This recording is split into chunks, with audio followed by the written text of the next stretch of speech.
Hello, welcome to CLSP Politics. Sean Briscoe speaking. So today we're going to talk about Wisconsin. This is a state that I've actually worked a couple of times, 2024, 2025. In fact, you can go back in my channel and see what the show I did called the Green Bay Experiment, which is where we went in and kind of changed some of the methodology and tactics to see if we could get a better result, certainly bang for buck with field programs, and we were able to do that by quite a large margin. But let's talk about the primary moving forward, 2026. So this is an interesting state. Kind of a big fan. It's not just the beer and cheese. There's a lot of really cool stuff going on here. It's Midwestern. It's working class. It's a state that Trump won by like half a point. I was there. It was brutal, but facts are facts.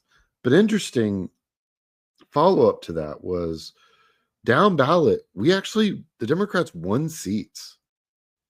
There are about 3% of voters that walked in, voted Trump, and walked out. They didn't vote for anything down ballot. They didn't really care about any of that because it's a party of personality and not policy.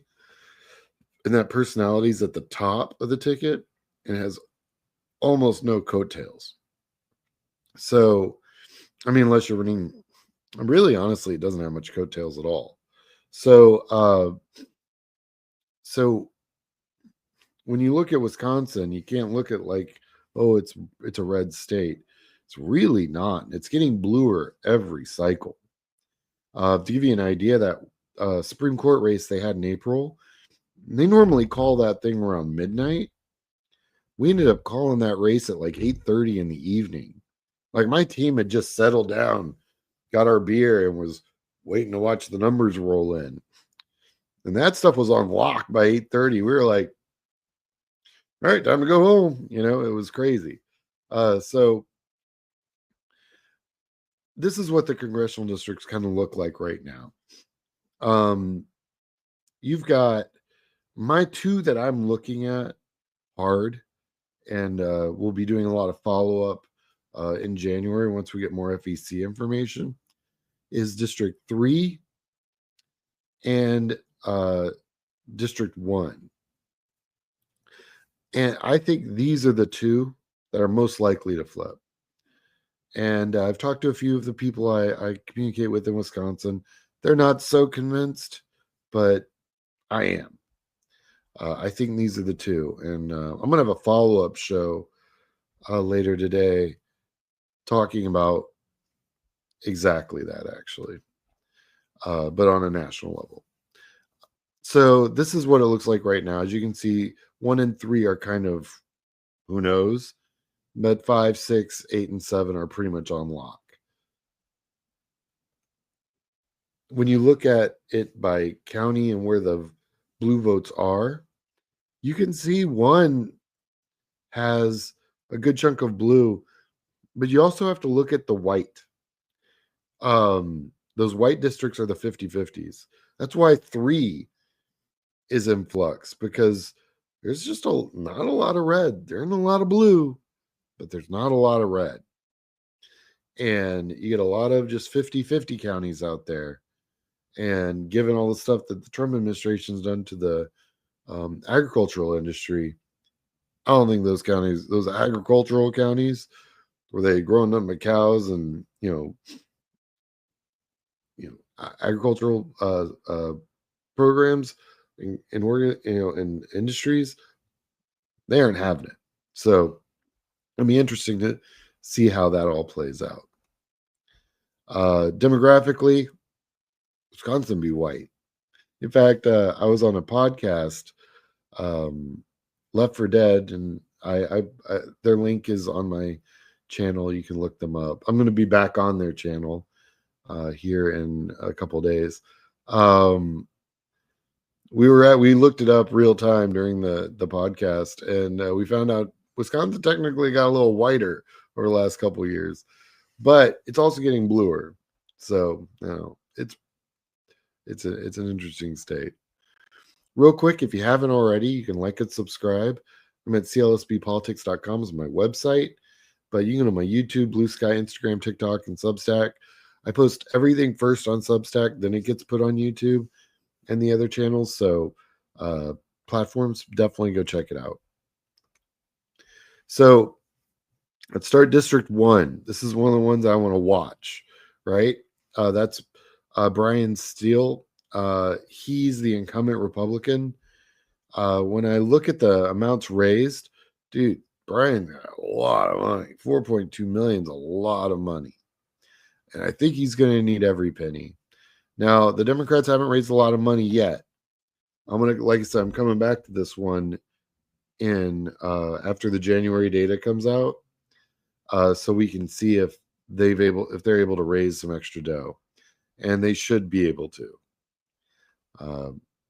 District 2, solid Democratic seat, not going anywhere.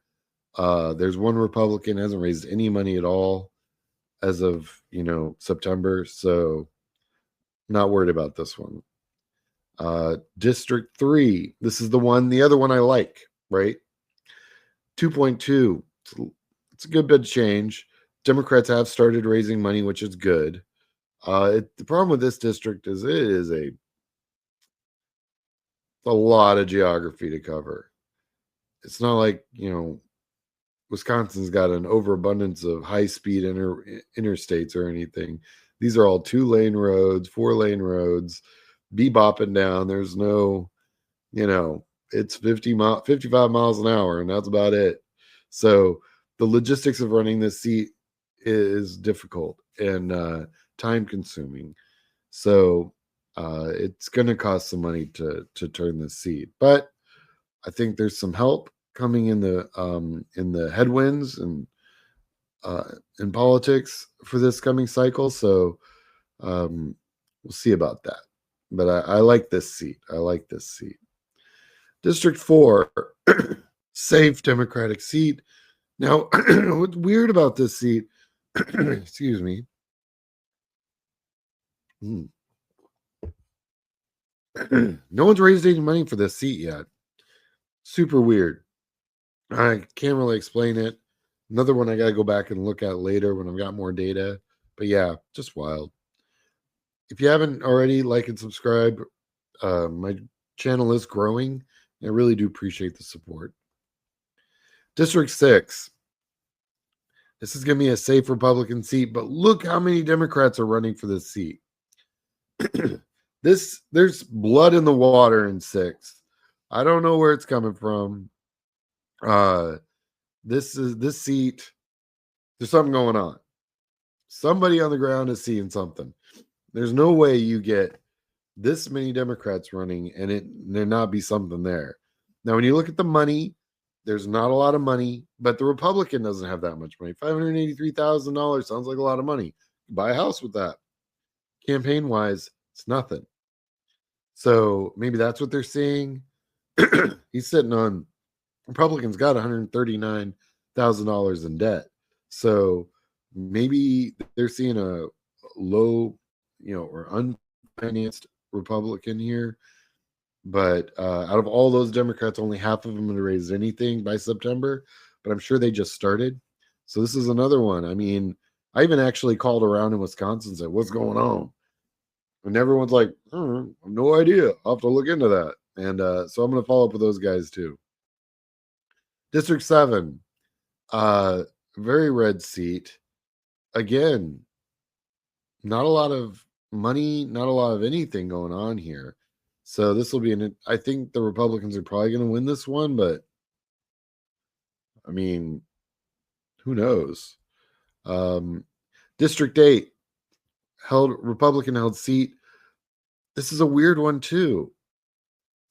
As of September, the Republican incumbent was underwater by like $300,000. Like they got more debt than they do cash on hand. So, right? And then you've got some Democrats running. Got to go back and look at this one too. This also has my Green Bay in it. So, and I'm telling you, something's going on in Green Bay. I mean, they went from like they had a double-digit explosion last April in turnout for Democrats. It's Green Bay's a lot of the reason why they called that race so early. So yeah, it's definitely something going on in Green Bay. Thank you for watching. Like and subscribe. You can find me if you're running for office and you're looking for some advice or some help with field. You can check me out at clsppolitics.com. I'm on YouTube, BlueStack, Instagram, Substack, TikTok. Check me out. All right, everybody. This has been fun. I'm looking forward to seeing what happens in Wisconsin. All right. Have a great day.